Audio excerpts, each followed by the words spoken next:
Di mana nggak ada nabi, nggak ada rasul yang dikasih dengan nama dan sifatnya Allah Subhanahu wa Ta'ala. Jadi hanya nabi kita yang dikasih Ar-Rauf, kemudian juga Ar-Rahim. Ya, Ar-Rahim. Ya, yang penuh dengan kelembutan, kemudian penuh dengan kasih sayang. Ya, ada Rahim itu juga Allah berikan juga menjadi nama dalam salah satu bagian manusia. Ya, rahim, tapi hanya dimiliki oleh wanita. Nah, rahim itu hanya dimiliki oleh perempuan. Allah kasih buat perempuan, rahim. Ya, makanya memang organ tersebut, bagian tersebut ya nyaman ya buat janin, ya dia berkembang, dia tumbuh dan berkembang, ya. Nah, itu namanya rahim. Nah, tadi bagaimana baginda Rasulullah Shallallahu Alaihi Wasallam yaitu mendapatkan kemuliaan. Nah, ini sifat manusia. Makanya bagaimana Rasulullah Shallallahu Alaihi Wasallam itu pernah mendapati para sahabatnya. Saking para sahabat itu mereka fastabiqul khairatnya, saking sahabat itu ingin menjalankan sunnah Rasulullah Shallallahu Alaihi Wasallam, itu para sahabat mereka bilang, saya nggak mau tidur, saya maunya ibadah terus. Ya, kemudian saya nggak mau nikah, ya, saya pengennya ibadah. Kira-kira sekarang ada nggak yang begitu? Nggak mau nikah, ya, nggak mau tidur, ya, nggak mau makan, ya, nggak mau makan, nggak mau istirahat, pengennya ibadah.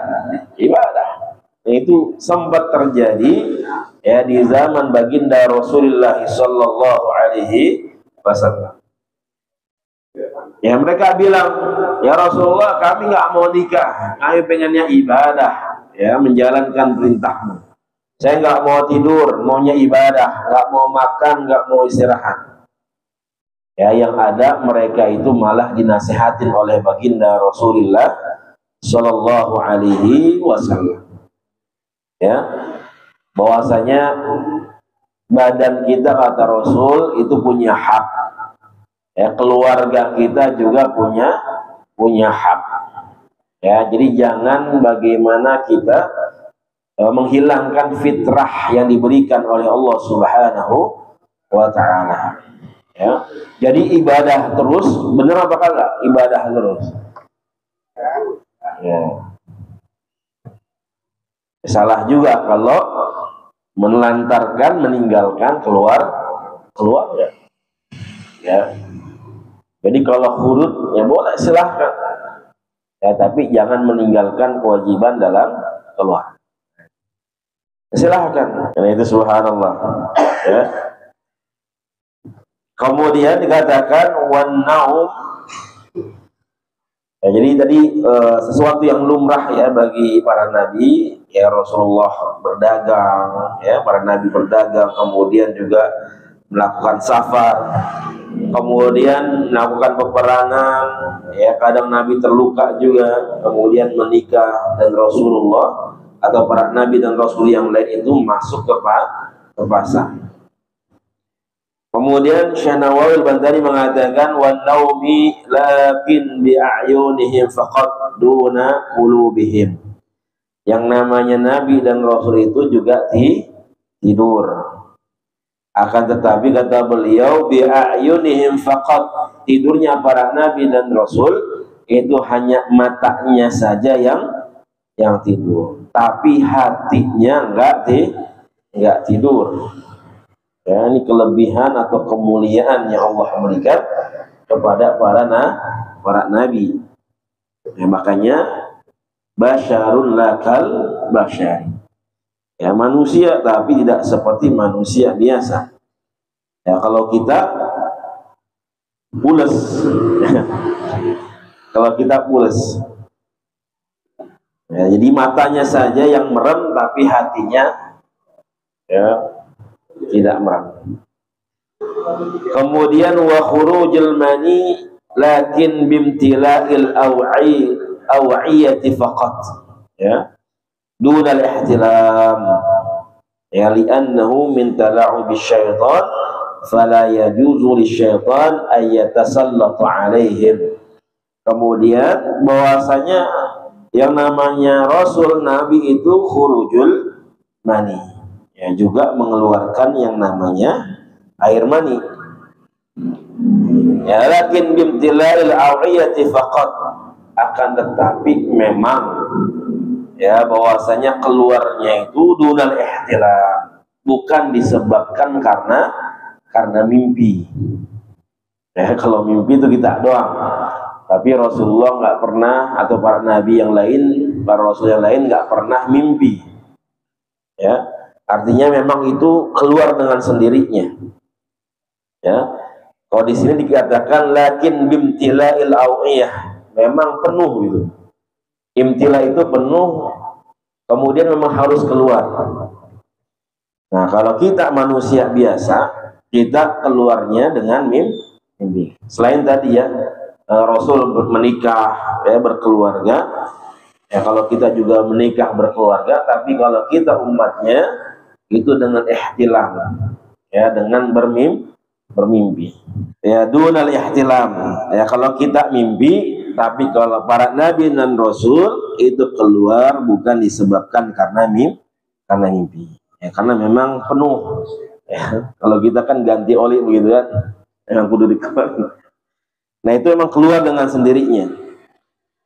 Dikatakan bahwasanya oleh Syekh Al-Bantani dunal ihtilam li'annahu min tala'ubi syaitan, karena orang mimpi itu biasanya itu adalah permainan syaitan. Fala yajuzu lisyaitan ayatasallatu alaihim, maka nggak boleh yang namanya syaitan itu menguasai, ya, pikiran atau menguasai apapun yang ada di dalam diri para nabi atau rasul.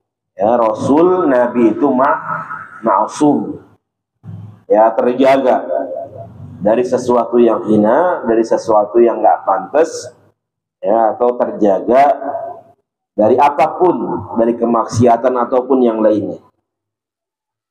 Wad dalilu ala jawazi zalikal musyahadatu lahu, ya, wad dalil ala jawazi zalikal musyahadah, ya, kemudian dalil ala jawazi zalika al musyahadah, ya, tentang bahwasanya bagaimana para nabi, ya, para rasul itu mempunyai, ya, sifat-sifat yang seperti itu. Apa dengan dalilnya? Dalilnya adalah al-musyahadah, yaitu dalilnya adalah kesaksian, ya, musyahadah. Kesaksian siapa? Kesaksian orang-orang yang memang hadir. Mereka hidup, mereka bareng, mereka bersama dalam kehidupan Rasulullah Sallallahu Alaihi Wasallam, ya. Lianna man hadarahum syahadal a'rad al-basyariyah, ya, bagaimana hadirnya para sahabat, para orang-orang yang di sekeliling Rasul itu, mereka melihat, ya, bagaimana bentuk, ya, basyariyah atau sifat-sifat kemanusiaan yang memang dimiliki oleh para nabi dan rasul. Allati waqa'at bihim, yang memang ada di dalam diri para nabi dan rasul. Wa man lam yahdurhum, dan siapa saja mereka yang enggak hadir ketika itu atau tidak bisa melihat langsung, ya, bagaimana nabi dan rasul itu, ballaghul khabar mutawatir ala dzalik, maka sampai kepada mereka yang namanya berita yang mutawatir. Berita yang mutawatir artinya berita yang bersambung, ya. Kalau kita baca sanad hadis itu kan ada hadis namanya hadis mutawatir. Hadis yang mutawatir itu adalah hadis yang diriwayatkan lebih dari 1 atau 3 orang. Ya, 3 orang lebih, artinya banyak yang meriwayatkan. Jadi kalau diriwayatkan oleh orang yang banyak, maka mustahil, ya, di situ ada yang namanya kebohongan, ya, kedustaan. Ya, orang nggak mungkin kecuali itu orang ya kumpulan emang orang tukang bohong. Ya, maka yang ada di situ adalah kebohongan. Ya, tapi kalau misalnya sekumpulan orang ini memang nggak pernah sepakat apapun dan sebagainya, ya kalau ada kebohongan mereka pasti menolak dan sebagainya. Ya, dan mutawatir ini adalah semua ya perawi-perawi ini yang meriwayatkan hadis itu banyak, kemudian mereka sepakat dengan kebenaran, ya sepakat dengan apa yang disampaikan hadis-hadis yang menjelaskan tentang baginda Nabi Muhammad Sallallahu Alaihi Wasallam. Ya, jadi kita tahu dari mana, ya tahu dari mana apa sifat-sifat para nabi dan rasul tadi, bahwasanya memang sebagian dijelaskan di dalam Al-Quran. Ya, bagaimana Rasulullah itu adalah bagian atau diciptakan dari yang namanya manusia. Kemudian juga kita tahu dari orang-orang ya keluarga beliau, sahabat beliau yang menjelaskan tentang bagaimana sifat beliau, kebiasaan beliau, ya. Nah, itu yang suka kita baca misalnya di dalam kitab apa? Tirmidzi, Syama'il Muhammadiyah, ya, atau kitab-kitab yang lain yang menjelaskan tentang bagaimana sifat baginda Rasulullah Sallallahu Alaihi Wasallam. Ya. Jadi apalagi Rasulullah Sallallahu Alaihi Wasallam. Rasulullah itu pernah sakit apa enggak? Hah? Rasulullah pernah sakit nggak? Apa sakitnya Rasul? Hah?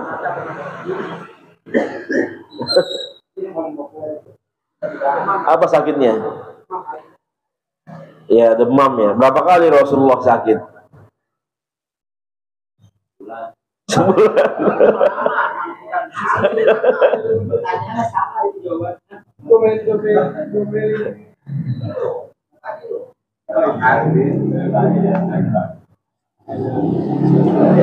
Iya, Rasulullah Shallallahu Alaihi Wasallam ya memang sakit. Ada yang mengatakan sekali atau dua kali. Jadi nggak kayak kita. Tiap minggu kita sakit puyeng ya. Ya, belum asam urat. Banyakkan jawab puyeng gitu ya. Nah, Rasulullah sakit itu pun katanya masih ada efek dari yang namanya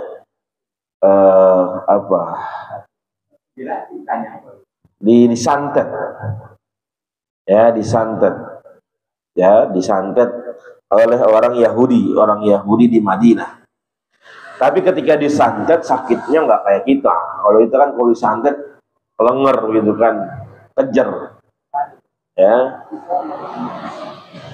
Tapi memang pegal-pegal biasa.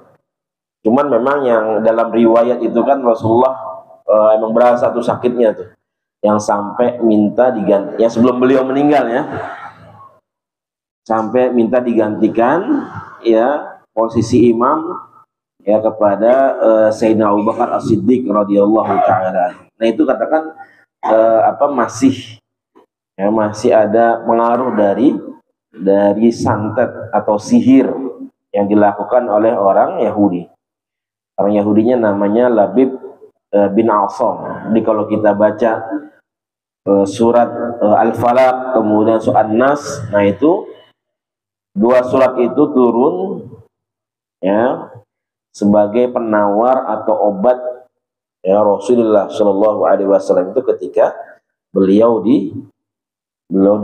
kena sihir ya atau kena santet. Nah itu aja. Jadi selebihnya, jadi artinya faktornya adalah faktor eksternal. Ya ada pengaruh dari luar sehingga Rasulullah Shallallahu Alaihi Wasallam itu sakit. Beda dengan kita, kalau kita biasanya emang dari faktor internal dari diri kita. Ya kebanyakan makan, kebanyakan tidur dan sebagainya sehingga kita berasa sakit. Ya. Makanya kalau kita pengen sehat nggak usah ribet-ribet, ya nggak usah jauh-jauh. Ya kita ngelihat bagaimana hidupnya atlet misalnya hidupnya artis dan sebagainya, nggak usah. Ya cukup kita baca sirahnya, bagaimana kehidupan baginda kita Nabi Muhammad Sallallahu Alaihi Wasallam, bagaimana kehidupan beliau, ya sehingga beliau ya bisa ya tidak sakit, ya. Nah, ini bisa kita ajarkan juga kepada anak-anak kita supaya membaca ya bagaimana kehidupan baginda Rasulullah Sallallahu Alaihi Wasallam. Insyaallah kita teruskan di pertemuan berikutnya, ya masih berbicara tentang tadi para nabi ya dan rasul yang memang diutus oleh Allah Subhanahu wa taala dan memiliki sifat-sifat ya manusia. Baik, mungkin ini yang bisa Al-Fakir sampaikan, mudah-mudahan bisa bermanfaat yang sedikit ini. Insyaallah mudah-mudahan menambah kecintaan kita kepada baginda Rasulullah Shallallahu Alaihi Wasallam, dan juga mudah-mudahan Allah jadikan kita menjadi umat yang diakui oleh baginda Rasulullah Shallallahu Alaihi Wasallam. Amin ya rabbal alamin. Yang benar dari Allah Subhanahu Wa Taala, yang salah dari pribadi diri saya. Hadanallahu wa ikum ajma'in wa lafu minkum. Assalamualaikum warahmatullahi wabarakatuh.